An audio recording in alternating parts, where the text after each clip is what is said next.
Somewhere in our minds, we carry a very enthralling expectation that we could exercise our way past death, that scientists will find the superfood or pharmaceutical that can add decades to our journey, that doctors will never again have to utter that it's too late for us, that we'll have all the time in the world. If a doctor gave us the diagnosis of feared condition not demonstrated, it would most likely offer us no relief, for our health anxiety can't be comfortably reassured. It's mainly due to trauma from the past that we never properly grieved. But no remedy in the present can go back in time to our original emotional wound. No amount of testing can go back and help our early histories. No X-ray can appease our attachment to time. Our incubation period is harshly indefinite.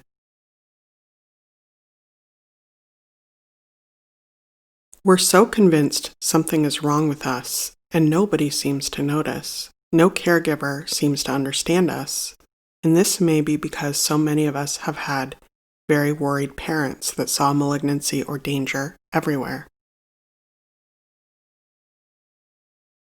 Or we were neglected, and as a result we see every caretaker, be them a parental figure or a nurse, as failing to see what's wrong with us. A lack of validation in our childhood gave us no ability to trust our experiences or have bodily integrity. Right now, let's just focus in on our breathing and listening. If you become distracted, gently come back to the narration.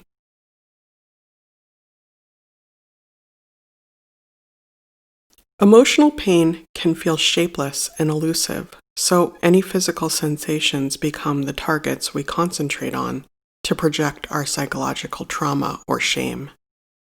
Even when we are in the presence of a trustworthy medical professional, there's a doubt in the back of our minds that can't be soothed quickly or easily. We can't rest because we know they're wrong, and the 3 or 4 random posts online we Googled might be right.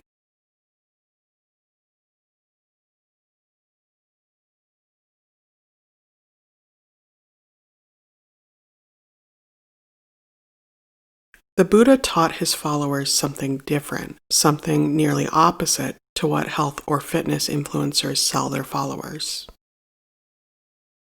He freely offered a powerful piece of guidance. It was the 5 Remembrances. These are 5 important teachings the Buddha wanted his followers to reflect on every day. The second part of the 5 Remembrances could perhaps help any of us with health anxiety. It reads, I am of the nature to be sick. There is no way to escape sickness.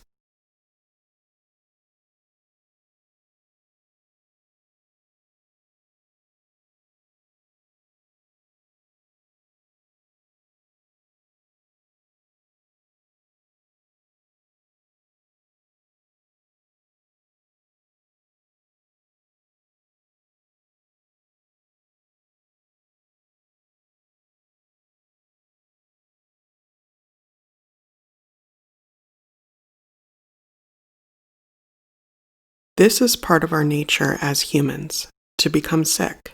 It's part of being mortal, being subject to a change in our physical structure. As great as they are, supplements and vaccines and gyms can only offer us so much. Yes, we should take our health seriously. We should take any public health crisis seriously. Nobody should ever be denied their health needs or be unable to afford their treatments. But for our psychological needs, it empowers us to remember that we are subject to pain and vulnerability. By meditating on this, we won't waste our life.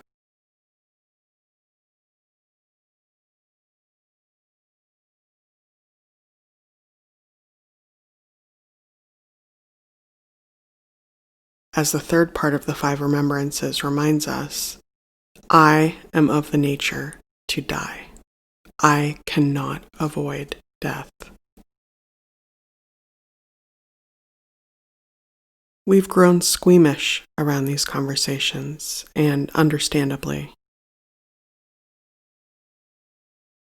A certain nobility comes with accepting the five remembrances.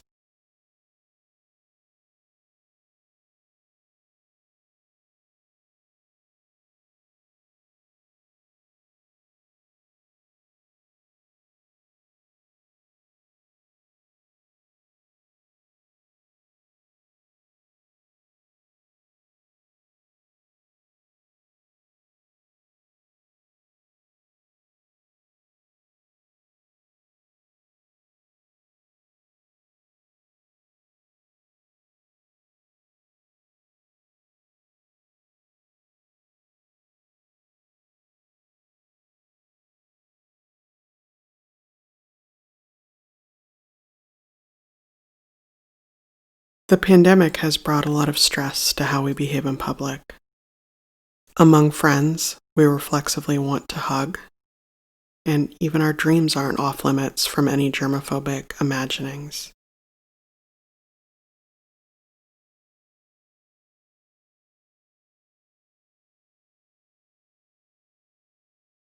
But an outbreak, propelled by just microscopic particles, can liberate us into clarity.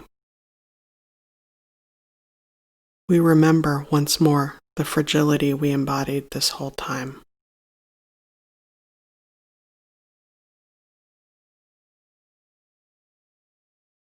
All are of the nature to get sick. The people we admire and the people we're afraid of. Rehearsing this certainty can inspire compassion for those we dislike and increase a feeling of self-worth for ourselves. We may have become the victims of an expectation that we could avoid the ultimate loss that will forever be of our nature.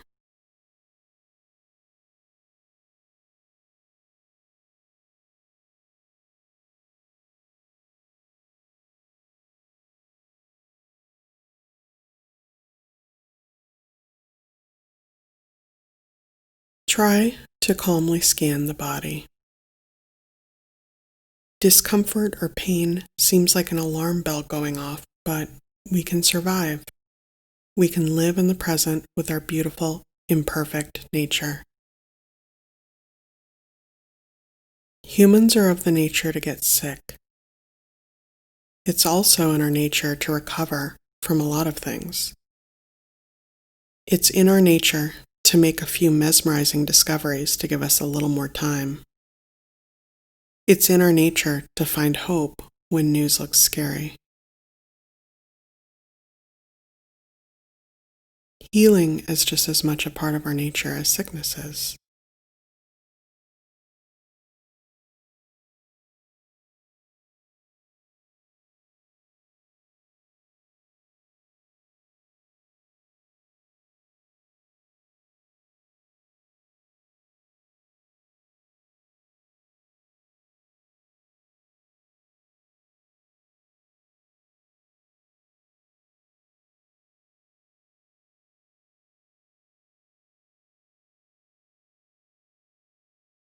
We might come to see that some have been sick this whole time.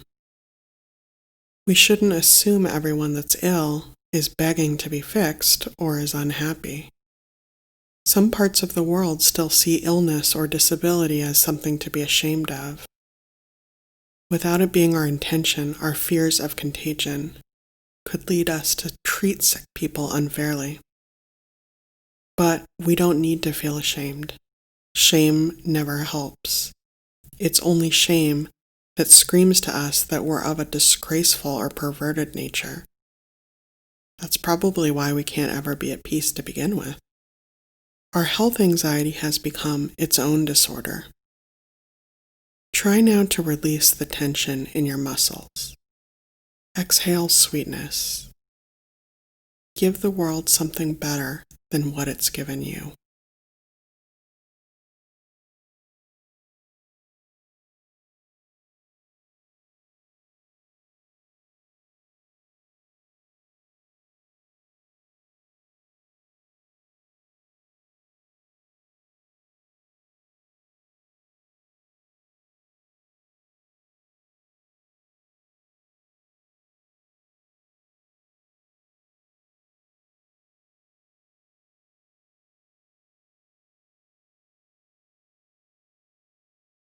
Why do I feel so dependent on others telling me how my body feels? Why do I feel I need to search online for every little discomfort?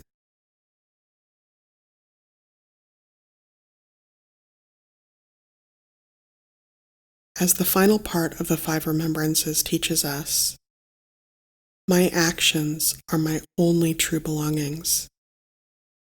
I can't escape the consequences of my actions. My actions are the ground upon which I stand. Let's try some new actions, like courage or forgiveness or simply love. We don't need to blame ourselves for not having an unrealistic vigilance. We can choose to love people unconditionally and to stop rewarding toxic fitness culture. Let's be skeptical of our panic and enjoy our lives. We already have the healing we want someone else to give us. Our real sickness is the illusion that we ever needed more than necessary to survive. If there is anything scarier than dying, it's wasting our precious life. Let's trust that we'll discern the difference between a real emergency and a passing moment of health anxiety.